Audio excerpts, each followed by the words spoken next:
Olá, meu nome é Luciana, tudo bem? Eu sou fundadora do Casa Rara e idealizadora do projeto Gastronomia Lucrativa. Hoje nós vamos começar a entender um pouco mais sobre como empreender em gastronomia, começando pelo tópico de como montar um cardápio de sucesso. Olha só, quando a gente fala de cardápio de sucesso, a gente precisa entender direitinho qual é seu público, né? Eu entendo que você já passou pelas aulas do professor André, então você já aprendeu bastante sobre a viabilidade financeira, sobre formação de preço de venda, enfim. E aí agora a gente vai entender como é importante a definição do público para o cardápio.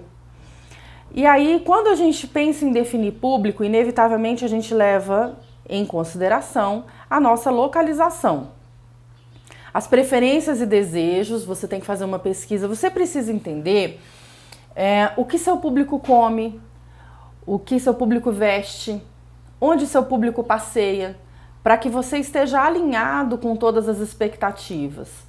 Todos os hábitos de vida do seu público precisam estar sobre a sua supervisão, digamos assim. Você precisa saber o que acontece com o seu público, para que você consiga entender, por exemplo, qual a melhor bebida, qual a melhor forma de apresentação dos pratos, qual a quantidade de comida que vai nos pratos, como você vai servir a sobremesa, tudo isso é muito importante. Para onde seu público viaja, ok?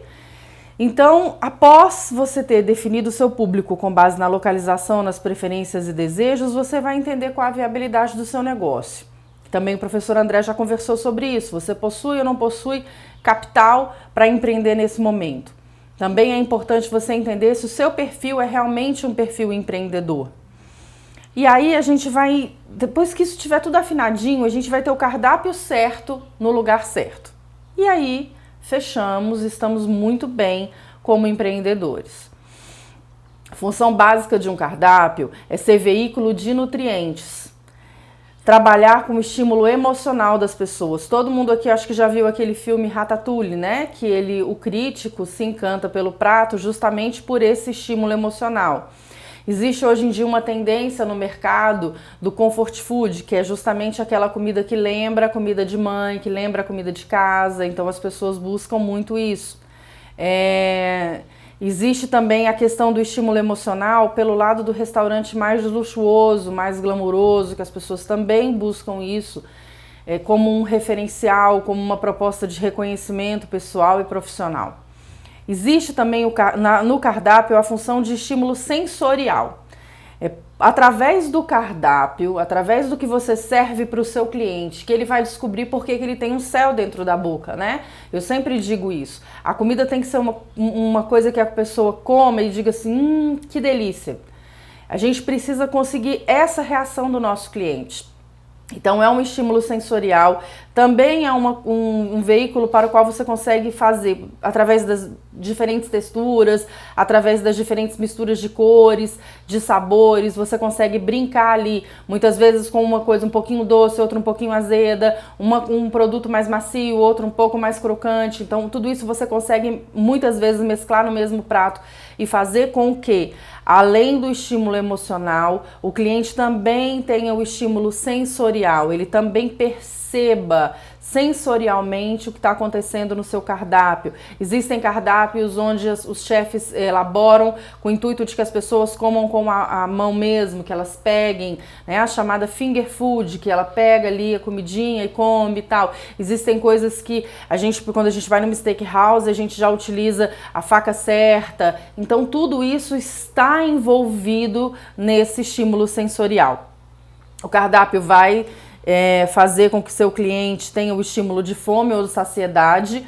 Hoje em dia nós não temos mais na televisão propaganda de comida, mas quem é mais antiguinho, assim como eu, vai se lembrar de muitas vezes ter visto na televisão propaganda, por exemplo, de chocolate ou de carnes, esse tipo de coisa, e naquela propaganda você já teve vontade de comer aquele produto.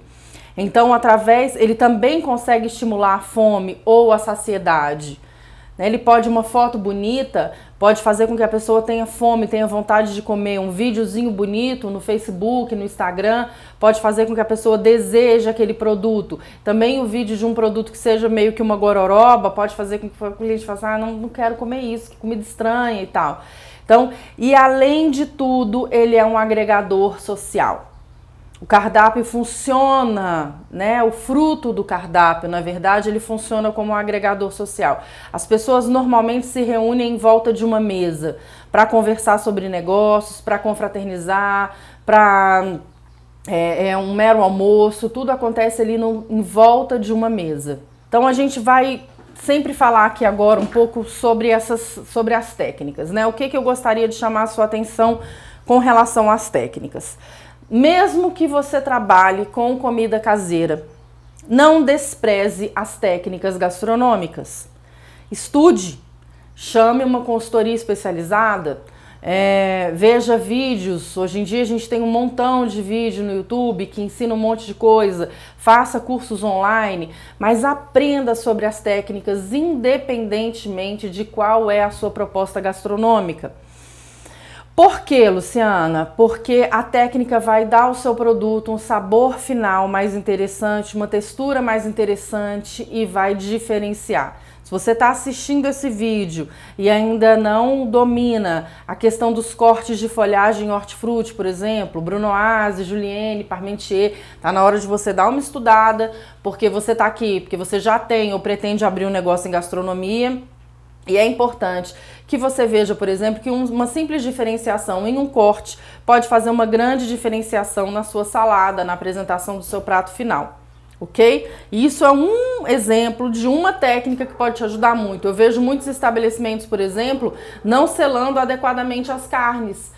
Trabalhando com a carne na chapa, mas sem a técnica certa. Eu vejo muitas hamburguerias, que agora tá super na moda hamburgueria, ela trabalhando com hambúrguer no broiler, mas sem a técnica certa. Então, toda preparação possui a sua técnica culinária. Confeitaria tem a sua técnica, fazer um bolo tem a sua técnica. Quando você vê lá na receita do bolo, bata a gema com a manteiga e o açúcar até dobrar de volume. Isso tem um motivo. É para que isso fique bem emulsificado, para que a gente consiga uma aeração melhor na hora que a gente colocar a clara. Coloque a clara em neve em separado, mexa a clara devagar. Isso tem um motivo, para que a gente não perca as partículas de ar que estão ali no meio da clara, que foi batida em neve. Então tudo isso precisa ser considerado por você na hora de empreender em gastronomia. Não é simplesmente fazer comida, e aí eu chamo muita atenção das pessoas que às vezes cozinham muito bem em casa e recebem muitos elogios e que, vou abrir um restaurante. Calma aí, peraí. Legal que você cozinha bem, você tem um dom, então vamos aperfeiçoar com as técnicas, ok? Fique atento à temperatura de fritura de seus produtos, nem tudo se frita a 180 graus. Existem diferentes tipos de fritura, existem produtos que, se você, por exemplo, você vai fritar uma rabanada, se você colocar ela a 180 graus, será que vai dar certo? Igual dá certo uma batata palito? Se eu for fritar uma coxinha de frango, aquela coxinha da asa do frango, e eu fritar a 180, será que no meio não vai ficar crua? Então tudo isso você precisa considerar na hora de elaborar seu cardápio e não simplesmente orientar o seu funcionário a fritar. A coxinha é frita, sim, mas como ela é frita? Qual a temperatura certa? Quanto tempo esse produto ficou de molho? Olha a técnica aí na temperagem do produto. Qual o tempo mínimo que o meu frango fica de molho antes de eu fritar? Eu empano, não empano? Empano com o quê? Empano com panko, empano com rosca, empano com fubá? Tudo isso você precisa considerar sempre em um cardápio. E aí eu chamo a atenção dos segredos para grelhar as carnes.